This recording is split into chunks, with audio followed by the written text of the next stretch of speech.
On today's show, how did the Dallas Mavericks play the same game again and win again in the clutch against Los Angeles Clippers? How did Reggie Bullock and Dorian Finney-Smith finally come alive and hit their shots? Talk about that and more on today's Locked On Mavs. I'm Luka Doncic, and this is Locked On Mavericks. NBA champions. It's good. And the Mavericks have won the game. If you don't believe, you shouldn't be here.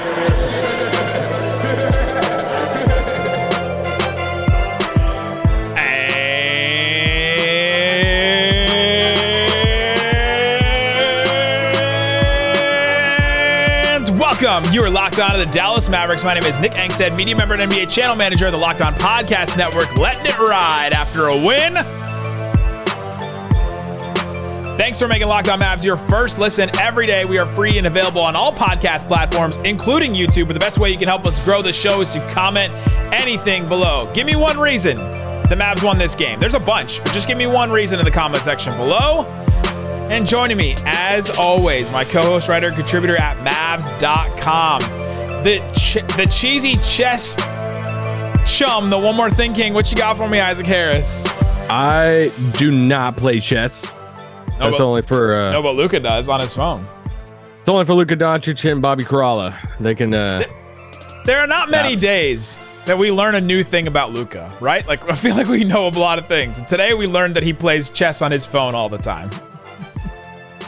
I wonder if he wins a lot. He said he does. He said he wins a lot, and he's like, do you play against, I think it was Eddie asked, do you play against the computer? And he's like, no, I play online against other people. And he says he wins a lot, so. Ooh, how many of you guys have played Luka?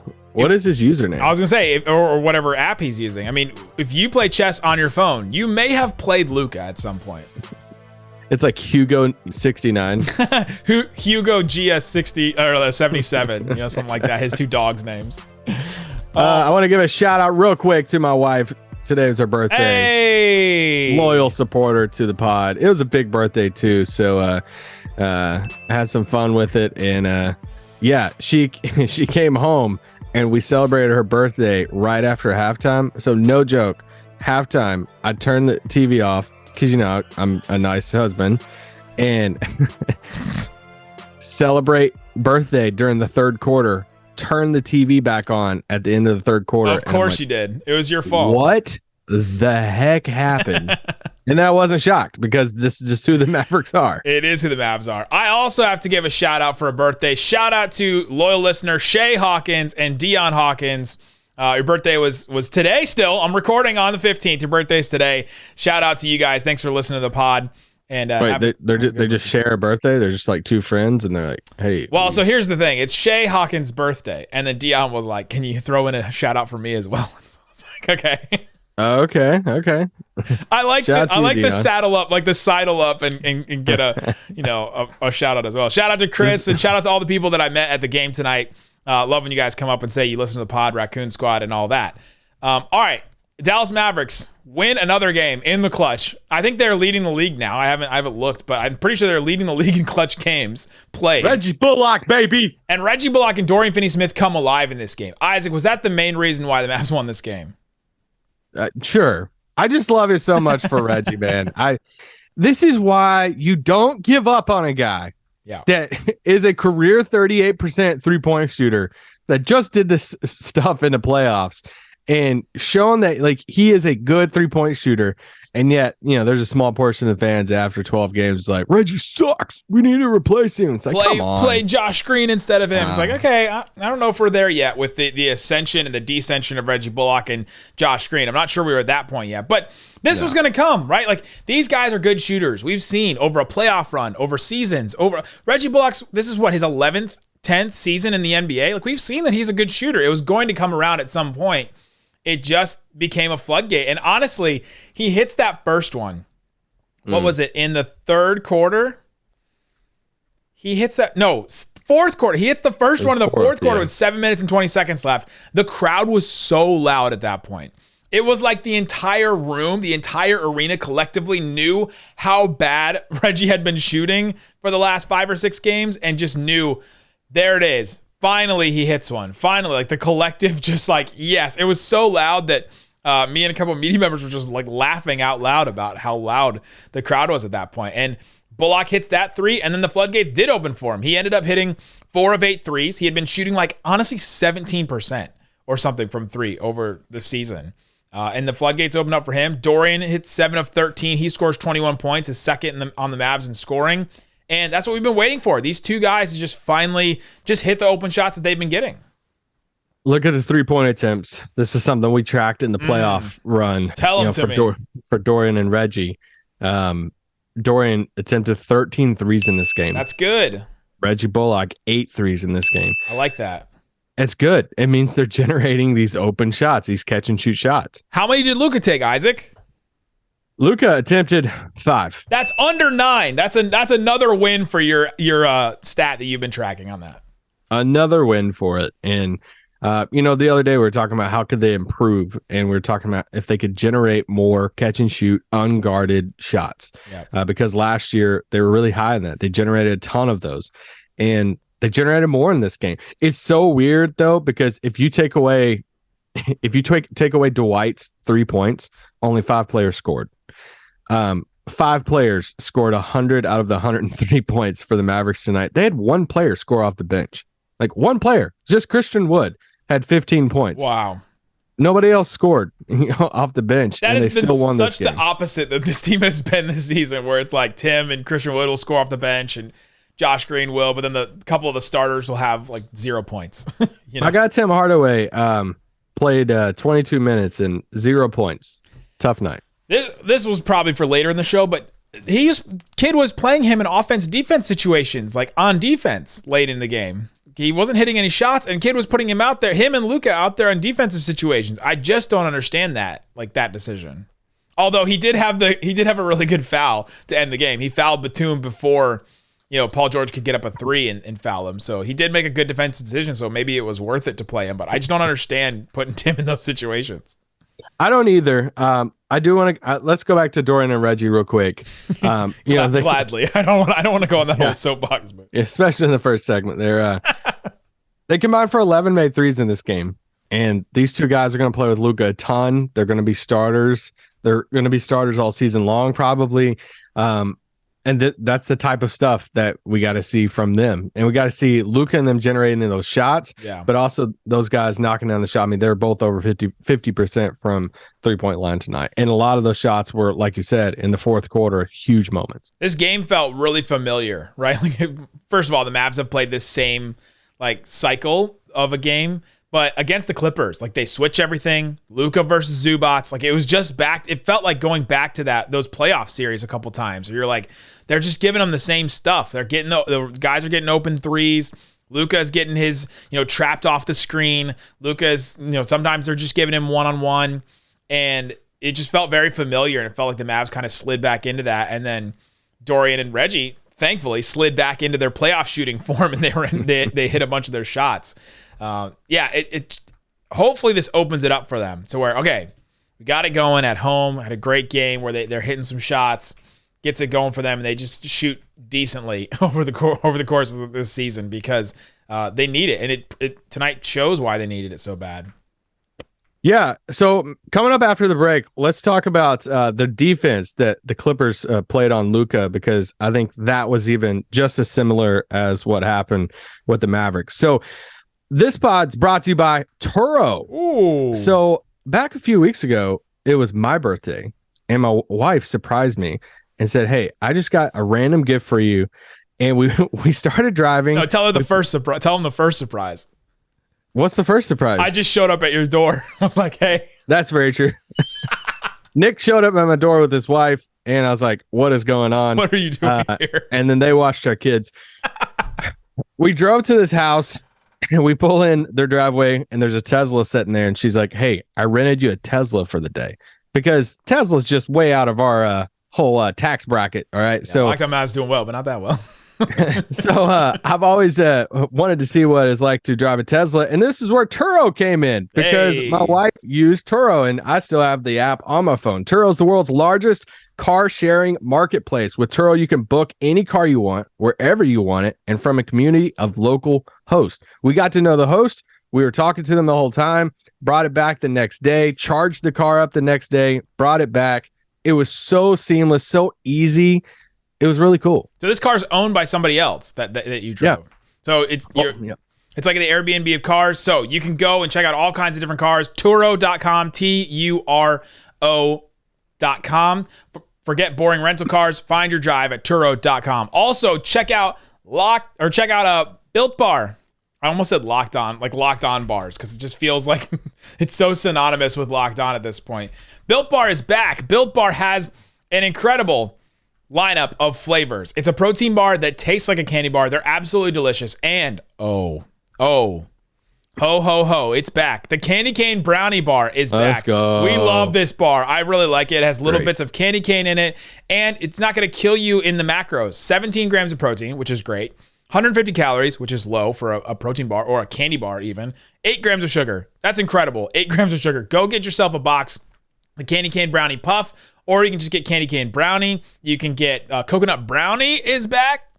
That was our favorite flavor for a long time too. Cookie dough as well. Go check it out. You can get 15% off your order right now using the promo code LOCKEDON15. Locked on, number 1, number 5. That's one word. Locked on 15 at built.com. All right, Isaac Harris, thanks for making Locked On Mavs your first listen today. Breaking down this Clippers game. Tomorrow we'll break down the Rockets game. Whether Luka plays or not, we will break down that game. Also make your second listen Locked On Sports today. You may hear someone familiar on today's episode. So if you haven't listened to Locked On Sports today, go listen, and I'm on there. And spoiler alert, it's me. I'm on there with Peter Mikowski. So go check out Locked On Sports today on YouTube, wherever you get your podcast, Odyssey, or wherever. All right. What's another reason the Mavericks won this game? Because it seemed like let's start here. The Mavericks build up a huge lead. They have been. They built up right before halftime. They had a 25-point lead. The Clippers just couldn't score anything. Paul George, he took 2 shots in the first quarter, and then he took 2 shots in the second quarter. He was just not getting he didn't get the ball for the first 5 minutes of the game. Like, he didn't get a touch. And it just felt like the Clippers were just settling into what the Mavericks will give defenses, and that's, we're not going to let you shoot threes. We're going to try to stop you from going all the way to the rim, but we don't necessarily succeed all the time at that. But we'll give you all the open mid-range shots you want. We'll give you contested mid-range shots. Reggie and Dorian will contest all those shots. Dwight will step up and contest those shots. Luka will chase from behind and contest those shots. Like, we'll give you those shots, and they were taking them all, and they were just not scoring. They had a 71 offensive rating, the Clippers did at halftime. That's in the 0 percentile. Like, there's not even a rank for how bad that offensive rating is. And then the third quarter happened. What's going on with the Mavericks in third quarters? Oh my gosh. I mean, tonight, non-Luka Mavs scored 5 points in the third quarter. I mean, it's just ridiculous. They lost the quarter 33-15. There's a lot of different reasons for that. Nick Batum this dude, did he miss a shot tonight? 7 of 7 from 3 in the game. And, for the Clippers, who I was talking about the defense, they played, kind of the similar approach that we've seen of, hey, kind of let Luka do his thing type of thing. And then at the end, that's why we got the same script again. Reggie hitting the threes, Dorian hit the threes, because they brought the hard double so much on Luka late in the game, outside of the random scramble play and Luka hitting that like fadeaway over there. The chuck shot that he took from the left wing with really late in the clock. And then he shushed the crowd. He told you to be quiet, Nick. Yeah, he was running down the court and just shushing. I think Tim McMahon asked him, like, who were you shushing when you did that after you hit that shot? And he said, I don't even know why I did that. I don't know who I was shushing, because I'm obviously not going to shush our fans. Our fans are great. Like, that's what he said. The crowd's just like, yeah. Oh, okay. Luka told us to be quiet. Our MVP told us to be quiet, so I'm going to be quiet now. These third quarters have been so rough. I mean, Luka plays the entire quarter, and then you'd think that it would work out like the first quarters have, where you'd bring in, Christian Wood and Tim Hardaway at a certain point, and then all of a sudden you're playing against second units, and then you just dominate like they have been at the end of first quarters and beginning of second quarters, and it just hasn't been the case. It's something on Luka, I think. There's something about coming out of halftime. He had 10 points. He 4 of 8 from the field, hit two free throws, didn't have any assists, right? So they're cutting off his passing lanes, and guys just aren't hitting any shots, and not a lot of guys got shots outside of Luka. Dorian took 4 threes in that quarter. Dinwiddie took 2. Bullock took 2. They just didn't hit them. They were 1 of 10 from 3 in this quarter. just a really rough one. And it's just the same script again. They're just bad in the third quarter. What has to change, I guess? Yeah, it's tough because you look at like the effort part of it, you look at like energy part, and like, are they on the same page, or is it an energy thing? Do they got to change up the transcript? Honestly, it feels like a transcript at this point. It feels like they've written it out and they're like, all right, let's just read. All right, what do we do in the third quarter again? Okay, we play decent defense, but then we don't score at all. Yeah, it just, Luka plays the whole third quarter. Dorian played the whole third, tonight. Then he started the fourth quarter. I'm like, if this isn't a sign that he's not playing against Houston, I don't know what is. Yeah, that never happens where Luka starts the fourth quarter ever, especially after he just played the whole third quarter. No, and so let's have this conversation since Jason Kidd was asked about it. Yeah. Spencer Dinwiddie, Luka Doncic, both right around 40 minutes. I think it's safe to assume everybody's seen Luka's, most likely going to set out against Houston. But, I mean, he was asked directly about the whole two ball, just having the two ball handler thing and all of that. We're seeing it shocking here. They need another one. And who would have ever saw that one? Wow. Who knew? It's this. I guess it took Spencer and Luka playing 40 minutes in the same game for this conversation to come back up. Who would have asked about a third ball handler, like to the GM or somebody? Nick, that's a good question. Thank you, Jason Kidd. Hey, but you forget about Frank. So I do. I forgot about him. He was available in this game and didn't play. Jaden Hardy could be the third. Just kidding. So don't threaten me with a good time, Isaac Harris. No. He's averaging like 26 points in the G League right now. Jaden Hardy's not the third ball handler. Not yet. Not yet. Not yet. Not Love yet. him, but on, he's not the answer for the third ball handler spot. Wow. But, what do you think about that? What do you think I can't that believe you hate Jaden Hardy so much? Stop it. What do you think about that conversation being brought up again post game? And could you read off Jason Kidd's quote at post game? I can just remember it verbatim from what he said. He was asked, what's the plan he was asked by Tim Cato, what's the plan long term for, Luka and Dinwiddie, your only ball handlers? Because Jason Kidd had mentioned before this question, he said, against the Clippers, they switch a lot. And so you have to play two ball handlers. We tried with Dinwiddie at one point by himself, and we couldn't score. We tried with Luka by himself, and we couldn't really score too much. And so you got to have both. You got to have two at the same time, which makes a better offense. Like, this is what we've been calling for years. They finally got it last year. And Tim Cato asked him, okay, well then there's a lot of teams that switch. How what's the long-term plan to manage their minutes a little bit more and to get some more help there? And Jason Kidd goes, get in shape. Maybe I can help. Like, obviously he was joking, but like that was his first answer. First of all, it was a joke, but that was his first answer. And then Tim McMahon asked, do you have to find somebody that's not on the roster to answer that question? And like Kidd kind of, he's like, he's like, I will. It's like, I'll step up and play, which wouldn't a Jason Kidd type player be great on this team right now? Like a veteran, like off the bench that could handle they could run the offense. Maybe not like, what is he, 49-year-old Jason Kidd? But not actual Jason Kidd now. But like the style of player that Jason Kidd is. They do. I think they have to find somebody else because he obviously, they've had Facu now for weeks. We've seen him like twice.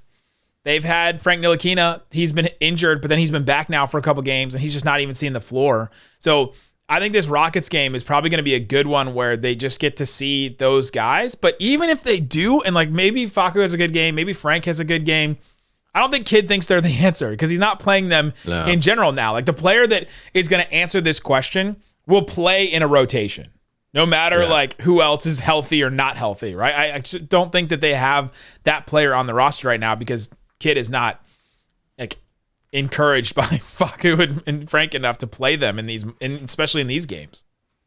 Yeah, if we're going into the 40 minutes in a game with Luka and Dinwiddie, and they're getting asked about questions about who that person is, and they have a couple guys that are not even playing, then that's the telling thing right there. Yeah, it is. So coming up, let's get into a couple more notes about this game. Who else stood out? How did Luka Doncic look in this game? How did Spencer Dinwiddie didn't have the best game, but I thought he had some really good moments.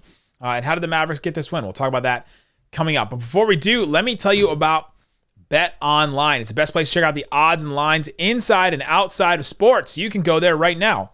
You can see what's available. They're going to have World Cup stuff. Isaac, are you into the World Cup at all? Oh yeah, Brazil, man. It's gonna be a hot commodity in our house. USA is going up against Wales, I guess, the first one on Monday, November 22nd, 21st. So you can go. That one's a pick 'em right now between the USA and Wales.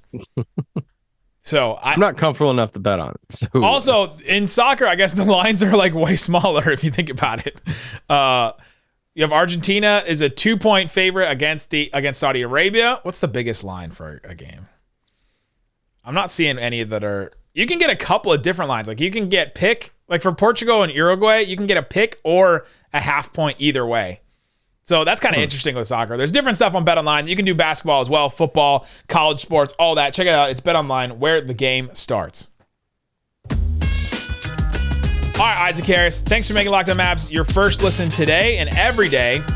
Go subscribe to the podcast on Apple Podcasts, Spotify, Stitcher, Odyssey, wherever you get your podcasts. Leave us a 5-star review. We really appreciate every single one of those. Helps more people learn about Locked On Mavs, which then helps us get paid more, which then helps us to do more podcasts and bonus stuff and everything.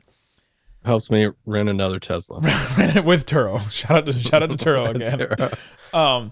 Luka in this game, 35 points, 11 boards, 5 assists. He got another technical. He's now leading the NBA in technicals again. He's got 5. It didn't seem like he had as many this season, and then all of a sudden now he has 5. Did you feel like they limited his usage a little bit? Because I felt like in the first half, I felt like they had a pretty good handle on it. But then in the second half, or the third quarter, it just went back to Luka just ISO over and over again. Yeah, I mean, there were some Dinwiddie moments there in the second half that he actually got to the rim, which was huge for him. It was like Terrence Mann got off on him and is like, all right, I'm gonna get to the rim. Yeah, and Zubats too. He got a couple of drives on him.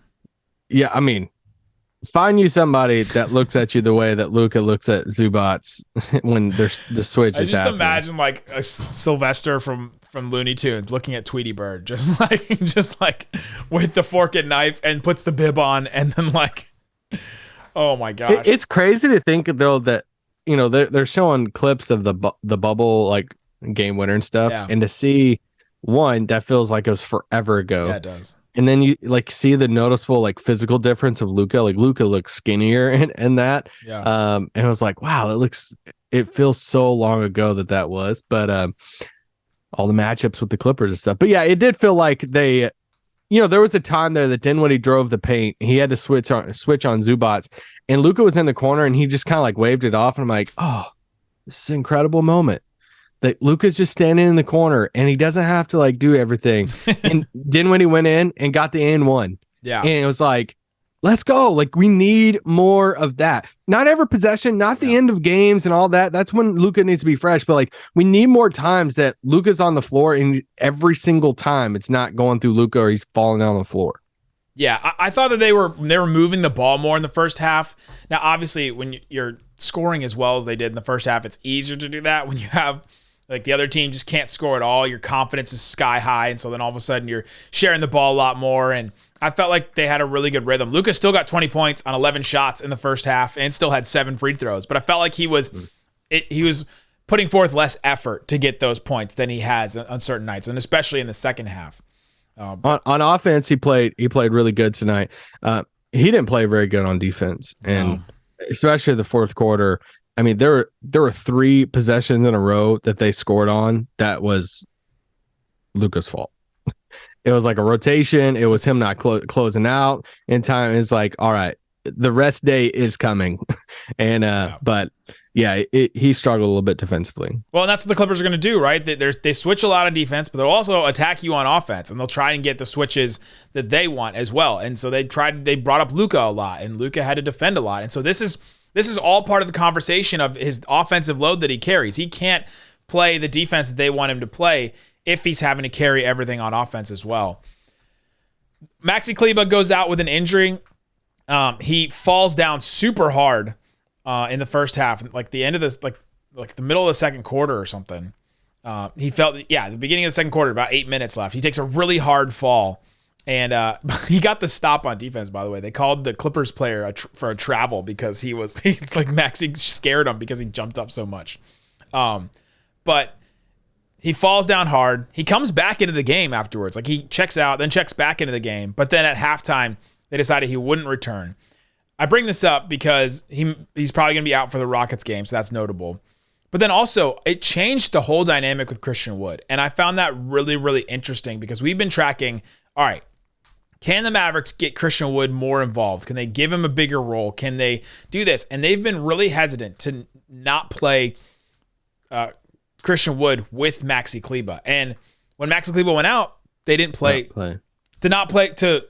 They have this steadfast rule basically to play Christian Wood with Maxi. They've been hesitant to not play Maxi with Christian Wood because of defense. And spacing, a couple things. And so Christian Wood in the second half ends up playing 10 minutes, and most of that is in the third quarter. In the fourth quarter, he plays 4 minutes. So what did you see from that whole dynamic with Maxi being out and then Christian Wood playing less, being less involved in the offense and all that? Well, yeah, I made a note of it, especially there in the fourth, because he played 4 minutes in the fourth quarter. It's another tight game, and they went ultra small ball of putting Dorian there at the 5 and stuff, and but yeah, they're just more comfortable with the tandem of him and Maxi out there, that Maxi can kind of make up for the defensive stuff that Christian Wood might lack or does lack. But then on the other side, Christian Wood makes up for Maxi's lack of offensive versatility on the other side. So it's a good pairing there. They tried to run Christian Wood with Dwight a few times. I'm really not the biggest fan of playing Dwight at all without Luka. That's tough.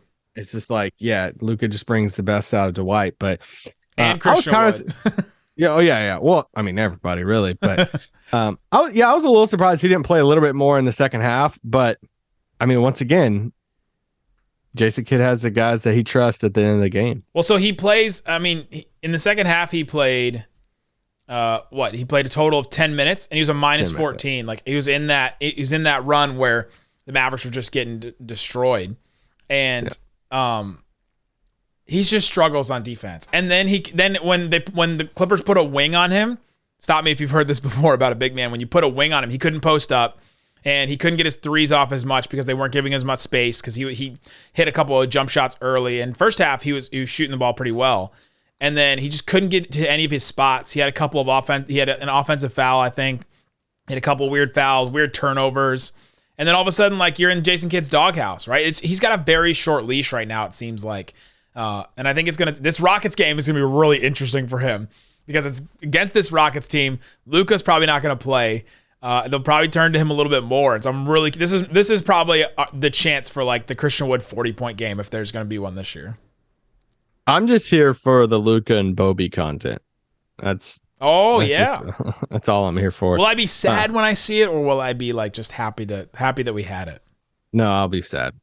I'm interested for the Bobby and Facu content. Like, that's going to be like just the juxtaposition. I am weirdly excited to see this team play a game without Luka, to see who steps up, see who has a bigger game. Is it Dinwiddie? Is it Christian Wood?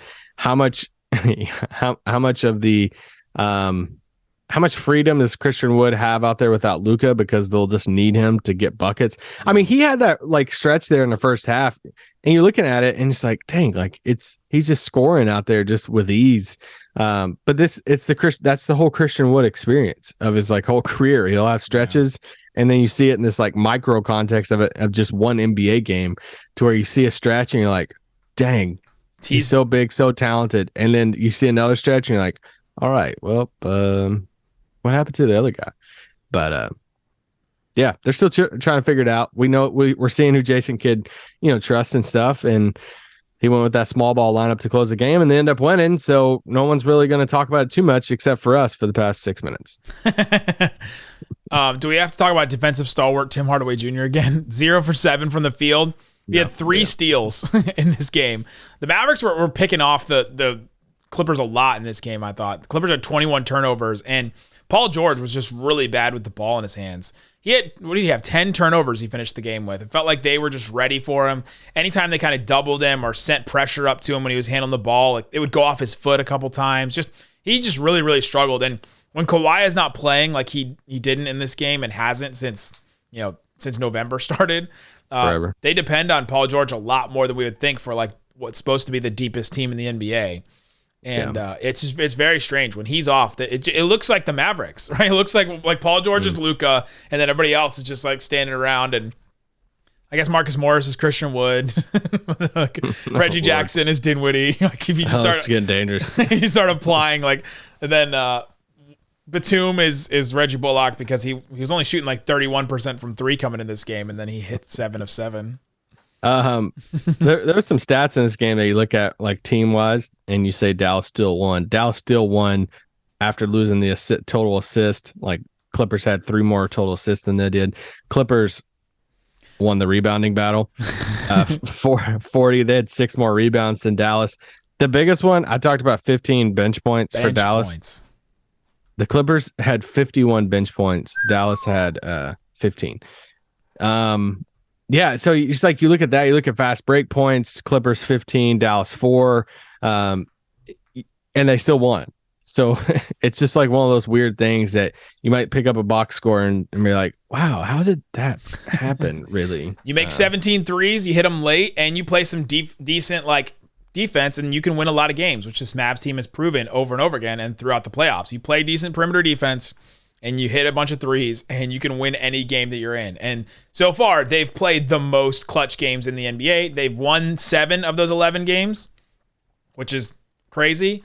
And that's the most clutch wins in the NBA so far. Celtics have 6, Kings have 6, Jazz have 6. The Mavericks have 7 clutch wins. So another clutch win under the belt. We'll be back tomorrow with a game against the Rockets. We will break that game down, and then we'll be back for another episode on Thursday. And then we will also be back for postgame. We do every single postgame on this, so we'll be back for a postgame against the Nuggets.